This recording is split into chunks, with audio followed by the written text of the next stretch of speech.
था अगर चंद्रशेखर रावण का बाराबंकी की धरती पर कार्यक्रम लगेगा तो रिस्पांस करूंगा। और फिर मैं सोशल मीडिया के माध्यम से कहना चाहता हूं, जितने भी करड़ी सेना के पदाधिकारी हैं, कमर कस लो। इस हरामखोर को आएगा जरूर बाराबंकी अपनी मर्जी से, लेकिन जाएगा अभिनव सिंह की मर्जी से। प्रशासन के जितने लोग बैठे हैं नपुंसक, हम आपको फिर बता दें कि जितने भी बड़े स्तर से लेकर निचले स्तर तक ब्राह्मणवादी, अपने आप को 3-3, 4-4 स्टार लाद कर घूमने वाले अधिकारी, थोड़ा तो शर्म कर लो भाई।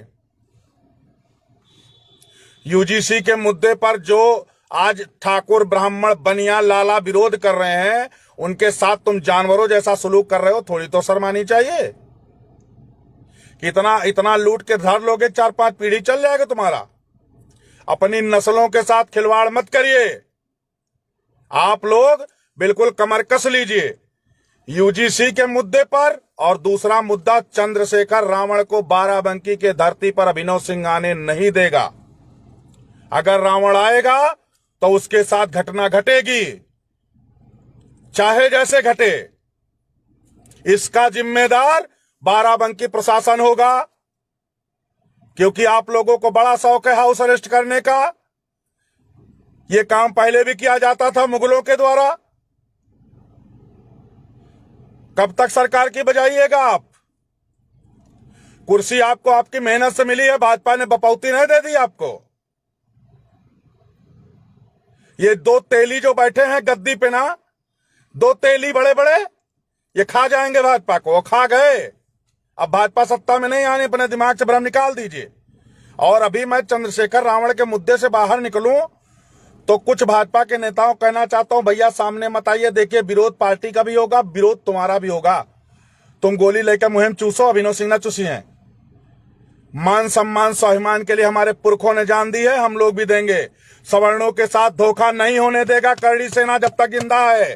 फिर मैं आपको बता दूं, मैं भाजपूत नहीं हूं, मैं राजपूत हूं। आप करिए भाजपूती। तुम पैदा हुए होगे किसी की गोली से, अभिनव सिंह नहीं पैदा हुआ है, करड़ी सेना नहीं पैदा हुई है।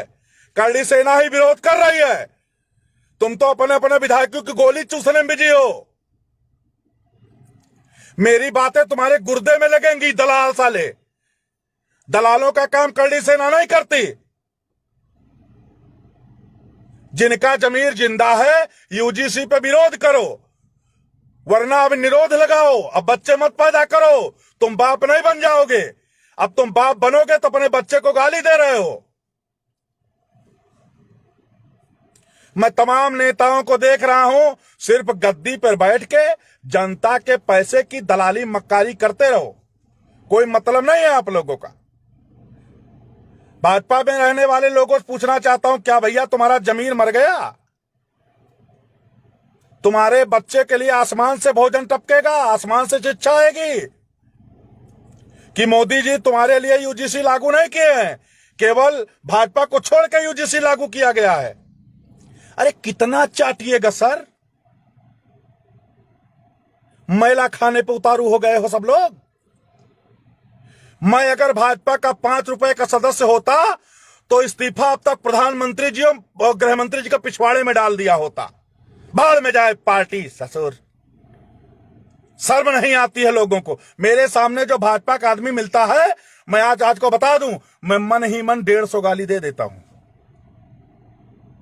कि तुम पता नहीं अपने बाप दादा की ओरिजिनल औलाद हो कि अगल बगल से मम्मी गड़बड़ा के बिसार चली आई हैं। मैं बिल्कुल होशो हवास में बोल रहा हूं। मेरी बातें सुन के अगर तुम्हारे पिछवाड़े में दर्द पैदा हो तो समझ लेना कि तुम्हारे माँ बाप ने तुम्हारे अंदर जेनेटिक वाला ब्लड अभी बचा हुआ है। वरना तो जब ठाकुर लड़ रहा था तब भी बहुत दलाल पैदा थे जो अकबर बाबर की लूनी चूसा करते थे। आज भी कुछ लोग पैदा हैं, भाजपा में भी हैं, तमाम जगह हैं जो यूजीसी का विरोध नहीं कर पा रहे हैं। फलाने विधायक की वजह से, फलाने सांसद